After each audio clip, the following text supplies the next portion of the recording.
السلام عليكم ورحمة الله تعالى وبركاته. الحمد لله. புண்ணியத்திற்குரிய அல்லாஹ் நல்லடியார்களே, எல்லாம் வல்ல அல்லாஹ்வின் பெயர்களால் இந்த அருள் ரமலான் மாதத்தின் மகரத்துடைய இரவுகளில் கடைசி இரவை நாம் அடைந்திருக்கிறோம்.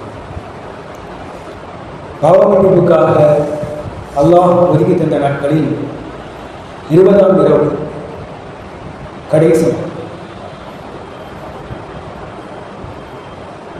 இந்த ஒரு இரவில் கடந்த 9 நாட்களில் எந்த அளவும் பாவ மன்னிப்பு தேடியோ அதை தாண்டி இந்த இரவில் பாவ மன்னிப்பிற்காக அல்லாஹ்விடத்தில் துஆ செய்கிறோம். அல்லாஹ் மன்னிக்க வேண்டும் என்பதற்காக எந்த வார்த்தையை அதிகம் உபயோகப்படுத்தலாம்? ரசூலுல்லாஹி ஸல்லல்லாஹு அலைஹி வஸல்லம் அவர்களுக்கு ஒரு வசனம் இறங்குகிறது. நபியே, நீங்கள் இவர்களோடு இருப்பதன் காரணமாக இவர்களை எல்லாம் விட்டு வைத்திருக்கிறேன், இல்லை என்றால் இவர்களை எல்லாம் ஒவ்வொரு நாளும் நான் வேதனைப்படுத்துவேன் என்று அல்லாஹ் சொல்கிறான். நீங்க இருக்கிறீங்கன்றதால இவங்கெல்லாம் விட்டு வச்சிருக்கேன். இவங்க பண்றது, இந்த பாவம் செய்யறது, அநியாயம் பண்றது, நம்ம வாசல் சொன்னாக்கா சண்டி பண்றது, சேட்டை பண்றது,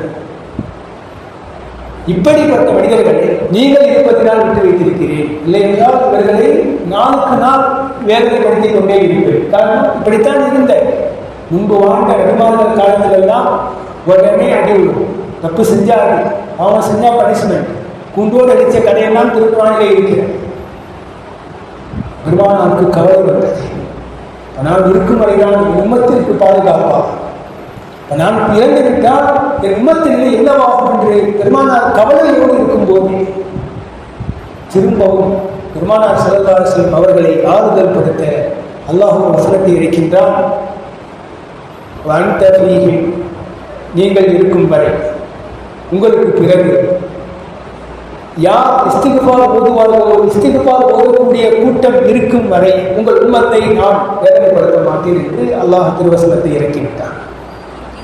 அப்ப இந்த அளவில் நாம் ஓதக்கூடிய இஸ்திக்ஃபார்களின் காரணமாகத்தான் உலகம் அமைதியாக போய் கொண்டிருக்கிறது. அல்லாஹ் தன் கோபப்பார்வையை அடக்கி வைத்துக் கொண்டிருக்கிறார். அப்ப இஸ்திக்ஃபார் ஓதுவது என்பது இந்த உலகத்தில் அல்லாஹ்வால் கோபப்பார்வை நாளுக்கு நாள் தணிந்து கொண்டிருக்கிறது. அஸ்தக்ஃபிருல்லாஹ் அஸ்தக்ஃபிருல்லாஹ் அஸ்தக்ஃபிருல்லாஹ் என்ற வார்த்தை தான். இந்த வார்த்தையை திரும்ப திரும்ப சொல்லும் போது அல்லாஹ் இறங்கி வந்து மன்னித்து விட்டு போயிருக்கிறார்.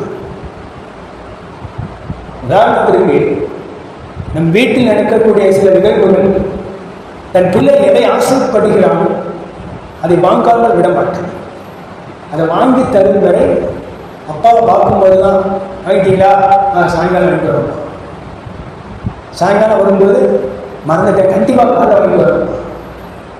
இல்லை, அவர் வாங்கித்தர இஷ்டமே இருக்கா, தள்ளி கழிச்சுட்டே போகாகும் பொழுது அவன் பார்க்கும் போதெல்லாம் பேசும் போதெல்லாம் திரும்ப திரும்ப கேட்கறதால இனிமே அவன் எதையும் கேட்கக்கூடாதுன்னு நல்லதாக வாங்கி கொடுத்துருவார். அதுவும் அவன் வாய் முடிவு போயிருக்கும். இது போன்று நான் அஸ்தக்ஃபிருல்லாஹ் என்று சொல்லும் போது அல்லாஹ் மன்னிப்பதோடு மட்டுமல்லாமல் நம்முடைய பாவம் செய்யக்கூடிய எண்ணங்கள் நமக்கு வராமல் அப்படிப்பட்ட ஒரு வார்த்தையை பெருமானார் ஸல்லல்லாஹு அலைஹி வஸல்லம் அவர்கள் வாழ்க்கையில் எந்த தவறும் செய்யவில்லை, எந்த பாவமும் செய்யவில்லை. ஆனால் என்ன சொல்கிறார்கள்? நான் ஒவ்வொரு நாளும் 70 முறை இஸ்திக்ஃபார் ஓதுகிறேன், நீங்களும் ஓதுங்கள். நாள் ஒன்றுக்கு 70 முறை நான் அஸ்தக்ஃபிருல்லாஹ் ஓதுகிறேன், நீங்களும் ஓதுங்கள். நாம் ஓதுகிறதாக நம்ம பக்கத்து வீட்டுக்காரர்களுக்கு பார்க்கலாம், நம்ம குடும்பத்தார்களுக்கு பார்க்கலாம். நம்ம ஓதாத கொண்டு எல்லாம் நிறைய பேருக்கு உண்டான பாதுகாப்பு, அல்லாவுடைய கோபம் கிடைக்க. அப்போ பாவங்கள் மன்னிக்கப்படுவதற்கும் நம்ம எல்லா பிரச்சனைகளை தீர்வதற்கும் இஸ்திக்ஃபார் என்பது ஒரு மிகப்பெரிய ஒரு ஆயுதம். இமாம் ஹசன் பஸ்ரி ரஹ்மத்துல்லாஹ் அவர்கள் சபை ஒரு 3 சந்தர்ப்பங்களிலே 3 மனிதர்கள் வருகிறார். இது மிகப்பெரிய கேஸ். பெருமானாருடைய வாரிசு, சஹாபாக்களுடைய காலத்துக்கு பிறகு வந்தவங்க. ஒரு நாள் ஒருத்தர் வந்தார். ஊர்ல மழையே பெய்ய மாட்டேங்குது, ரொம்ப கஷ்டமா இருக்குன்னு சொன்னார். இஸ்திக்ஃபார் ஓதுங்க அப்படின்ட்டார். அவர் போயிட்டார். இன்னொரு சந்தர்ப்பத்தில் இன்னொரு மனிதன் வந்தா இந்த தோப்பெல்லாம் காஞ்சி கிடைக்குது, ஒன்றும் விளைச்சல்லாம் ஒன்றும் அந்த அளவுக்கு இல்லையே, துவா செய்கிறேன்னு சொல்லும் போது இஸ்திக்ஃபார் போடுறாங்க. சரி, இது ரெண்டாவது பரவாயில்ல. மூணாவது ஒருத்தர் வந்தார். மூணாவது ஒருத்தர் வந்தபோது எனக்கு கல்யாணம் 1000 மணி ஆச்சு, குழந்தையே இல்லை, குழந்தையே பிறக்க மாட்டேங்குது, துவா செய்யும் போது இஸ்திக்ஃபார் போடுவாங்க. என்னடா இது, மற்ற 2 பேருக்கு இஸ்திக்ஃபார் போடுறதுண்டா காரணம் இருக்கு, குழந்தை இல்லைன்னு சொல்றா, இவனை போயிட்டு இஸ்திக்ஃபார் போடுறாங்கன்னு சொல்லும் போது இதுக்கு மேல வந்து கல்யாணம் ஆகி குழந்தை இல்லை இஸ்திக்ஃபாருக்கு என்ன சம்பந்தம்? அப்பா அவரால் தாக்கு சபையில் இருந்த ஒரு தோழர் டக்குன்னு கேட்டார், இமாம் அவர்களே ஒரு சின்ன சந்தேகம், முதலாவது மழை பெய்யலை, ரெண்டாவது ஆளு தோட்டத்தில் காய்ச்சல் இல்லைன்னு விளைச்சல் இல்லைன்னு, மூணாவது ஆளு கல்யாணம் ஆகிடுச்சு குழந்தை இல்லைன்னு சொன்னான், 3 பேருக்கு இஸ்திக்ஃபார் சொல்றீங்களே, எங்களுக்கு ஒன்றும் புரியலையே சொல்லும் போது இமாம் அவர்கள் அழகாக சொன்னவரில், நீங்கள் திருக்குர்ஆனில் அந்த வசனத்தை காணவில்லையா? நூஹ் அலைஹிஸ்ஸலாம் அவர்களிடத்திலே அல்லாஹ்வுடைய வேதனை வரப்போகிறது, அந்த மக்களை அழைத்து நூஹ் அலைஹிஸ்ஸலாம் பேசிய அந்த குர்ஆன் வசனத்தை நீங்கள் கேட்கவில்லையா? நூஹ் அலைஹிஸ்ஸலாம் மக்களுக்கு சொன்ன வார்த்தையை அல்லாஹ் இடத்திலே சொல்கிறான், ஃபகுல்து ஸ்தக்ஃபிரு ரப்பக்கும் இன்னஹு கான கஃபாரா. நீங்கள் அதிகமாக இஸ்திக்ஃபார் ஓதுங்கள், அல்லாஹ் மன்னிக்கக்கூடியவன். யுர்சிலு ஸமா அலைக்கும் மித்ராரா. நீங்கள் இஸ்திக்ஃபார் ஓதி உங்கள் பாவங்கள் மன்னிக்கப்பட்டு விட்டால் வானத்திலிருந்து மழையை பொழிய செய்வான்.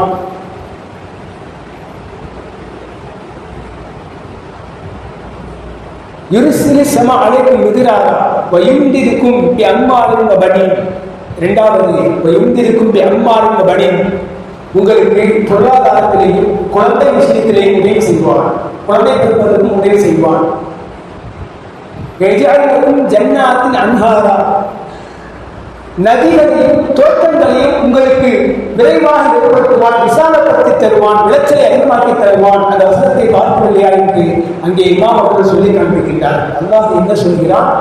இஸ்திக்ஃபார் ஓதுவதால் குழந்தை பாக்கியம் இல்லாதவர்களுக்கும் குழந்தை கிடைக்கும், தோட்டம் தருவதற்கு விளைச்சல் இல்லாமல் விளைச்சல் கொடுக்கும், மழை பெய்யவில்லை என்றால் இஸ்திக்ஃபார் ஓதினால் மழை பெய்யும். இதுவெல்லாம் நடக்கும் என்பது திருக்குர்ஆனிலே சொல்லப்பட்ட அற்புதமான விஷயம்.